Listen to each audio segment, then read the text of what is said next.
Hello students, तो आज आपका चैप्टर नंबर 16 स्टार्ट करेंगे, सरफेस एरिया एंड वॉल्यूम। दो फिगर्स पर बेसिकली हम टोटल सरफेस एरिया को डिफाइन करेंगे, कर्व्ड सरफेस एरिया को एज वेल एज उसकी वॉल्यूम को।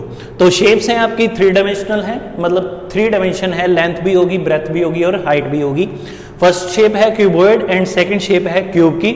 तो फर्स्टली डिस्कस कर लेते हैं क्यूबॉइड के बारे में। तो क्यूबॉइड आपके पास एक ऐसी थ्री डायमेंशनल शेप है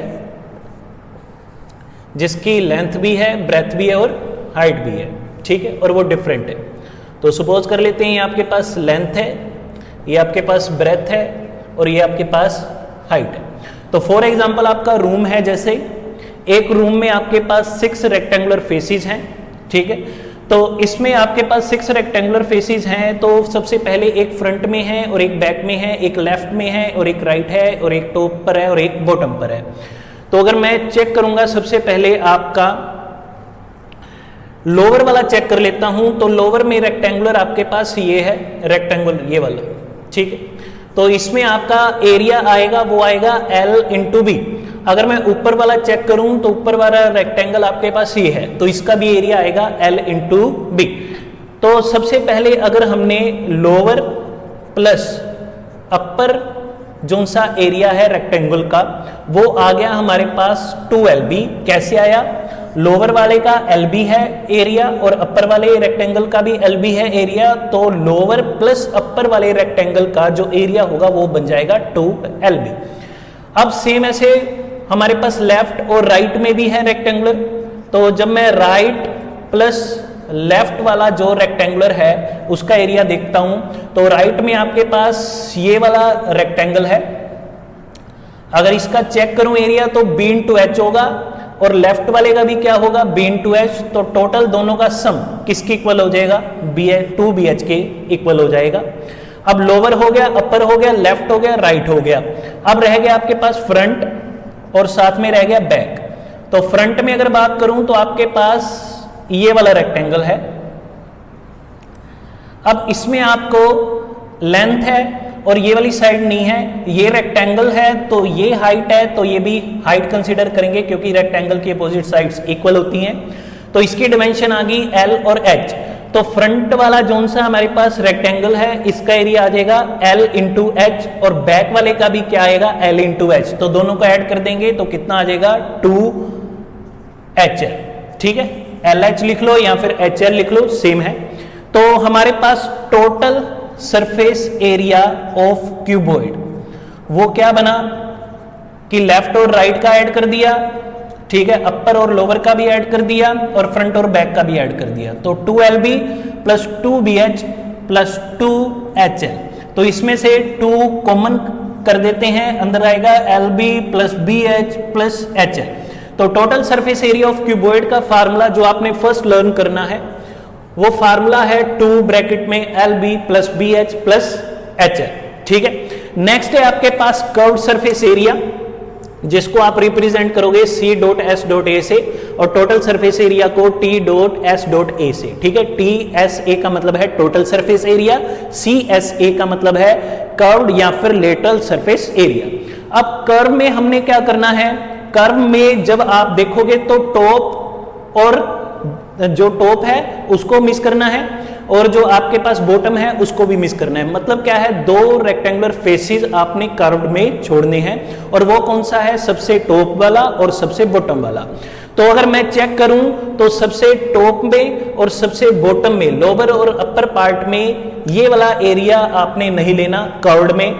राइट वाला और लेफ्ट वाला और फ्रंट वाला और बैक वाला कंसीडर करेंगे क्योंकि कर्व आपकी ऐसे घूमेगी, ठीक है। तो उसमें टॉप और जोन सा है टॉप और लोअर पार्ट नहीं आएगा। तो कर्व्ड सरफेस एरिया की बात करूं तो हमारे पास हमने इन दोनों को ऐड कर देना है 2BH प्लस 2HL। इसमें से 2 भी कॉमन आएगा और H भी कॉमन आएगा, तो अंदर आ जाएगा B प्लस L। तो यहां से कर्व्ड सरफेस एरिया का फार्मूला बनेगा 2 हाइट ब्रैकेट में L प्लस B, ठीक है। तो total surface area of cuboid का फार्मूला है 2 ब्रैकेट में LB plus BH plus HL और curved surface area of cuboid का फार्मूला है 2 height bracket L plus B। Last जो है इसमें इसकी वॉल्यूम पर डिपेंड है क्वेश्चन। तो वॉल्यूम का जो इसका फार्मूला बनेगा वो देखते हैं कैसे है। तो वॉल्यूम किसी भी शेप की कैसे आती है, अगर बेस का जो एरिया है उसको मैंने उसको हाइट किस हाइट पर एक्सटेंड करा है, अगर दोनों को मल्टीप्लाई कर दूं तो वॉल्यूम आ जाएगी। कि सपोज जैसे यहां पर ये बेस है, किस हाइट तक इसको एक्सटेंड करा है, तो ये इसकी h है और ये इसका नीचे का L और इंटू बी है, ठीक है। ये L है, ये B है और ये आपके पास h है, ठीक है। तो इस बेस को मैंने इस बेस के एरिया को किस हाइट पर एक्सटेंड करा है, तो हमारे पास क्या आ जाती है, वॉल्यूम। तो इसमें अगर मैं चेक करूं बेस का एरिया, तो बेस में आपके पास रेक्टेंगुलर है तो रेक्टेंगल का एरिया L इंटू बी और इस हाइट पर उसको एक्सटेंड कर रहा है, तो इसकी क्यूबॉइड की वॉल्यूम का फार्मूला बन जाएगा आपके पास L into B into H. तो नेक्स्ट हम क्वेश्चन आपका करते हैं, क्यूब के फार्मूलाज पर डिपेंड कर लेते हैं। तो क्यूब जो सा है आपके पास, उसमें क्या डिफरेंस है, जैसे आपके पास जो क्यूबॉइड था उसमें लेंथ ब्रेथ और हाइट डिफरेंट है, बट इसमें क्या है आपके पास लेंथ ब्रेथ और हाइट सेम होती है। सपोज अगर मैं इसको कंसीडर करूंगा एक साइड, तो इसकी ये वाली ब्रेथ जोन सी है उसको भी नाम दूंगा साइड का और इसकी हाइट को भी नाम दूंगा साइड का, मतलब तीनों लेंथ ब्रेथ और हाइट सेम होगी और मैंने उसको कंसीडर करा है एज अ साइड। अब अगर क्यूब की बात करी जाए तो इसमें आपके पास 6 स्क्वायर फेसेस होते हैं, ठीक है, स्क्वायर होते हैं, उसमें रेक्टेंगुलर थे, इसमें 6 स्क्वायर फेसेस हैं आपके पास। अब बात करते हैं टोटल सरफेस एरिया के बारे में। अगर मैं एक स्क्वायर का एरिया देखूं तो वो क्या है, side into side, it mean side का स्क्वायर। और क्यूब में हमारे पास कितने स्क्वायर्स आ रहे हैं, 6 आ रहे हैं, तो total surface area of cube बन जाएगा 6 इंटू साइड स्क्वायर। अगर बात करूं कर्व्ड सरफेस एरिया के बारे में, तो टॉप और बॉटम छोड़ देना है इसमें, तो टोटल स्क्वायर्स रह गए 4, तो 4 इंटू साइड स्क्वायर। और अगर वॉल्यूम की बात करूं तो सेम है, साइड इंटू साइड, और किस हाइट पर एक्सटेंड करा है, सेम है डायमेंशन साइड, तो वॉल्यूम आ जाएगी साइड का क्यूब। साइड जो है वो 3 टाइम मल्टीप्लाई हो रही है, तो वॉल्यूम का फार्मूला बन जाएगा इसका साइड क्यूब। तो बेसिकली हमने 6 फार्मूले फोकस करे हैं। फर्स्टली क्यूबॉइड पर, तो क्यूबॉइड का टोटल सरफेस एरिया है 2 ब्रैकेट में LB plus BH plus HL, और सेकंड हमने करा है curved surface area of cuboid 2 height bracket में L प्लस B, और थर्ड करा है volume of cuboid L into B into H। Next है क्यूब में total surface area 6 into side square, और इसका curved surface area 4 into side square, और volume क्या है, side raise to the power 3। अब कुछ न्यूमेरिकल्स कर लेते हैं आपके। तो क्या है, find the surface area of a cube of edge 12 centimetre. आपने एक ऐसा क्यूब जिसकी एज कितनी है, एज का मतलब वही है साइड, जिसकी साइड 12 सेंटीमीटर है और क्यूब में सारी साइड से एक दूसरे के इक्वल हैं, आपने फाइंड आउट करना है सरफेस एरिया। जब आपको सरफेस एरिया गिवन हो कि पूछा जाए कि सरफेस एरिया फाइंड आउट करो, तो आपने टोटल सरफेस एरिया ही फाइंड आउट करना है, अदरवाइज वो कहेगा कि find the curved surface area.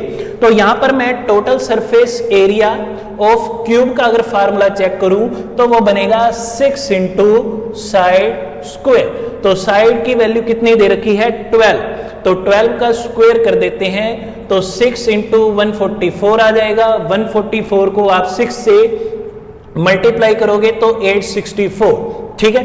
अब साथ में हमारे पास क्या है, सरफेस एरिया निकालना था, तो सरफेस एरिया आपके पास सेंटीमीटर स्क्वायर में मेजर होगा। यहां पर एरिया हमेशा सेंटीमीटर स्क्वायर या मीटर स्क्वायर, और वॉल्यूम हमेशा मीटर क्यूब या फिर सेंटीमीटर क्यूब, ठीक है। तो नेक्स्ट जो सा क्वेश्चन है उस पर फोकस करते हैं। नेक्स्ट क्वेश्चन है, find the volume of the cuboid. Cuboid की वॉल्यूम फाइंड आउट करनी है, लेंथ गिवन है, ब्रेथ गिवन है, हाइट गिवन है। तो सबसे पहले फार्मूला क्या होता है वॉल्यूम ऑफ क्यूबॉइड का, volume of cuboid is equal to L into B into H। तो लेंथ की वैल्यू गिवन है, कितनी है, 8 सेंटीमीटर, ब्रेथ की वैल्यू गिवन है 4.5 सेंटीमीटर, और हाइट की वैल्यू गिवन है 2 सेंटीमीटर।